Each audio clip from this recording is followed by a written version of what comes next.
নমস্কার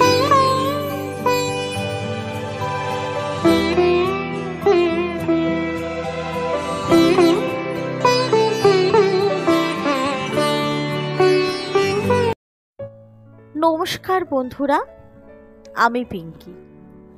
অগ্নিসারয় চ্যানেলের নতুন একটা ব্লগে তোমাদের জানাই অনেক অনেক অনেক স্বাগত। আশা করছি যে যেখান থেকে আমার ভিডিওটা দেখছো সবাই ভীষণ ভালো আছো। আমিও আমার পরিবার তোমাদের ভালোবাসায় খুবই ভালো আছি। আজকে হলো রবিবার। আসলে প্রত্যেক দিন যেহেতু ভিডিও তোমাদের সাথে আমি শেয়ার করি না, তাই ভিডিও না করা থাকলেও জমে যায়। তাই দেখো, আজ প্রায় শুক্রবার হয়ে গেল, আমি সেই রবিবারের ভিডিওই তোমাদের সাথে শেয়ার করছি। আসলে অনেকগুলো ভিডিও জমেছিল তো, স্বাধীনতা দিবসের, জন্মাষ্টমীর, তার জন্য দেরি হয়ে গেল। এবার থেকে ভাবছি প্রতিদিন তোমাদের সাথে ভিডিও শেয়ার করব। তোমরা দেখবে তো? তোমাদের একঘেয়েমি লাগবে না তো? তোমরা কিন্তু কমেন্টস করে জানিও।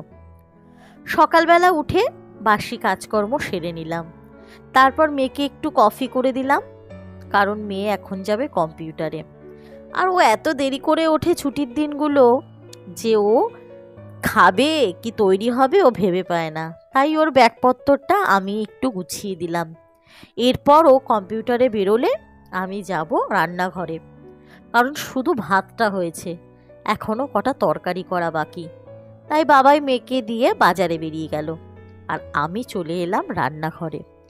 আজকে জানো তো বন্ধুরা, প্রচণ্ড ব্যস্ততম একটা রবিবার। আসলে কি, আজকে মেয়ের নাচের স্কুলে ওর নাচের পরীক্ষা। বাইরের সমস্ত কাজ বাবাই আমি মিলে মিশে সামলালেও এই কাজটা কিন্তু আমাকেই সামলাতে হবে।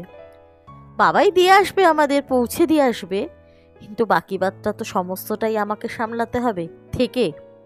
তার জন্য রান্না বান্নাটা খুব তাড়াতাড়ি সেরে নেব, আর খুব কমের ওপরই সারবো আজকে। কারণ মেয়েকে তৈরি করা, আর ওদের পরীক্ষার সময়টা দিয়েছে জানো তো, দুপুর 2টোর সময়। এবার রান্না বান্না করে তারপর ঘরের সমস্ত কাজকর্ম সেরে মেয়েকে রেডি করে নিয়ে যেতে হবে, প্রায় অনেকটা সময় লাগবে। তার জন্য আজকে একটুখানি ঢ্যাঁড়স সর্ষে করছি। আসলে কি, সেই মার্চ এপ্রিল মাস থেকে মোটামুটি ঢ্যাঁড়স খাওয়া শুরু হয়েছে, এখন আর ঢ্যাঁড়সের যেন কোনো আইটেমই একদম ভালো লাগছে না, না ভাজা না সিদ্ধ। তাই ভাবলাম আজকে একটুখানি ঢ্যাঁড়স সর্ষে করি। দেখলাম বাড়ির সবাই ভীষণ ভালো খেয়েছে, বলছে এবার থেকে ঢ্যাঁড়সের এই সর্ষেটাই করো। আর এদিকে যেহেতু সানডে, একটুখানি চিকেন করব না বলো, তাই ঝটপট একটুখানি চিকেনও বানিয়ে নিলাম। আসলে চিকেন করলে জানো তো, আমার কাজের অনেকটা সুবিধা হয়। সকালের টিফিনও হয়ে যায়, দুপুরেও হয়ে যায়, প্লাস রাতের জন্য কিছুটা চিকেন যদি রেখে দিই, তাহলে রাতে শুধু রুটি করলেই হয়ে যায়। এদিকে চিকেনটা জানো তো, আজকে বাবাইকে বলেছি একদম আলু ফালু কিচ্ছু দেব না, প্লেন চিকেন কষা রাখবো।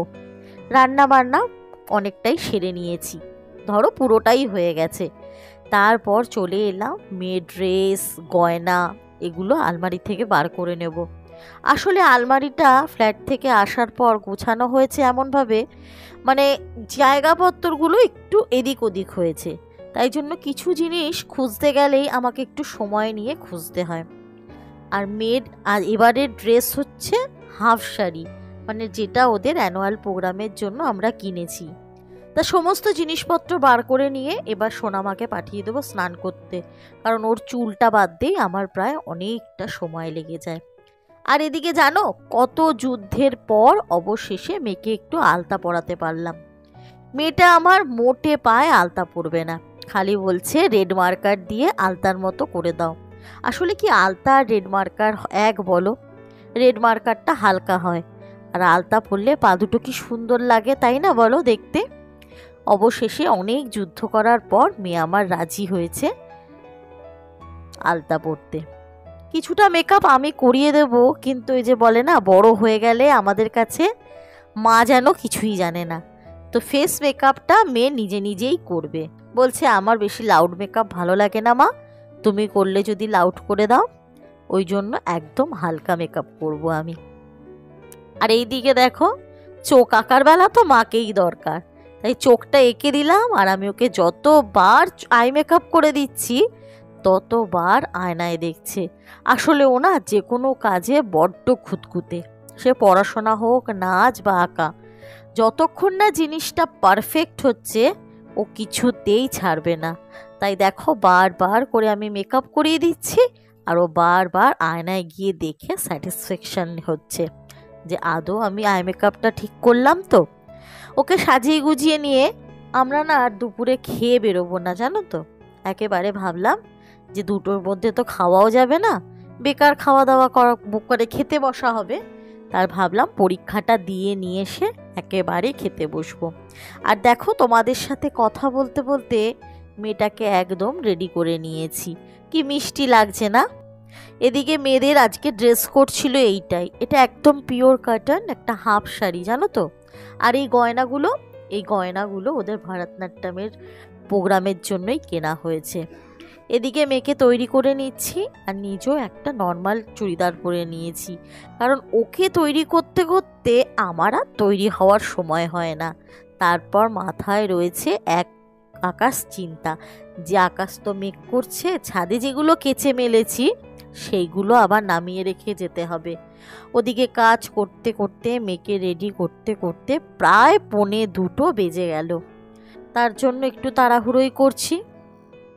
আর মেয়ে না, জানো তো, যেহেতু আমি ছোট থেকে নাচ শিখেছি, আমার খুব শখ ছিল যে আমার যদি মেয়ে সন্তান হয় তাহলে আমি তাকে নাচ শেখাবো। বিয়ের পর বিভিন্ন পারিবারিক কারণে আমার নাচটা আমি ছেড়ে দিতে বাধ্য হই। তো চলো মেয়েকে নিয়ে নাচের স্কুলে যাই। আবার বাইরে বৃষ্টি নেমেছে, জানো, সবাই রেডি করে বেরোবো, প্রায় 2টো বাজতে যায়, 2টো থেকে পরীক্ষা যেহেতু। অবশেষে বৃষ্টি মাথায় করে এসে পৌঁছালাম নাচের স্কুলে। এসে দেখি পরীক্ষা তখনও ওদের গ্রুপেরটা শুরু হয়নি, আগের ব্যাচের পরীক্ষা চলছে। আর এখানে দেখো এক একটা গ্রুপ এক একটা রঙের শাড়িতে সেজে উঠেছে। প্রত্যেককে কি অপূর্ব যে লাগছিল কি বলবো। 3-4 জন ম্যাডামের মধ্যে ইনি হচ্ছেন একজন। আর কাউকে পাইনি বলে এনার সাথেই বাচ্চারা আন্টিকে আঁকড়ে ধরে ছবি তুলছে। আসলে এই মুহূর্তগুলো না ওদের কাছে ভীষণ প্রিয়। পরীক্ষা দিয়ে আস্তে আস্তে প্রায় 4:15-20, তারপর এসে ভাত খাওয়া, খেয়ে সারাদিন এত পরিশ্রমে শরীর যেন আর চলছে না, তাই একটু ঘুমিয়ে পড়েছি। উঠেছি প্রায় সন্ধ্যে 7:30। উঠে দেখি বৃষ্টির বেগ আরও বেড়ে গিয়ে ঝমঝম করে বৃষ্টি হচ্ছে। তাই বাবাই বলল আজকে আর কোনো রকম টিফিন বানাতে হবে না, একটুখানি পেঁয়াজি ভাজো। আসলে সন্ধেবেলা না কিছু খাওয়ার একটা অভ্যেস আমাদের যেন রয়েই যায়, সে যত বেলায় ভাত খাই না কেন। তার মধ্যে আজকে বাইরে বৃষ্টি হচ্ছে, আর আমার হাজব্যান্ড না মুড়ি খেতে ভীষণ ভালোবাসে, তাই ওর কথা অনুযায়ী চলে এলাম রান্নাঘরে পেঁয়াজি বানাতে। আর পেঁয়াজিটা আমার মেয়ে আর আমিও বড্ড ভালো খাই। তো বন্ধুরা, আজকের ভিডিওটা যদি তোমাদের একটুও ভালো লেগে থাকে চ্যানেলটাকে সাবস্ক্রাইব করে পাশে থেকো। আর যারা অলরেডি করেছো চ্যানেলটাকে সাবস্ক্রাইব, তারা ভিডিওটা দেখে একটা লাইক করে দিও, আর তাদের জানাই অনেক অনেক অনেক ভালোবাসা। দেখো পেঁয়াজিগুলো তো ভাজা শুরু হয়ে গেল। তো বন্ধুরা, আজ তাহলে এই অবধি থাক, দেখা হচ্ছে পরের ভিডিওতে। ততক্ষণের জন্য তোমরা সবাই ভালো থেকো, সুস্থ থেকো। আজ তবে আসি, হ্যাঁ।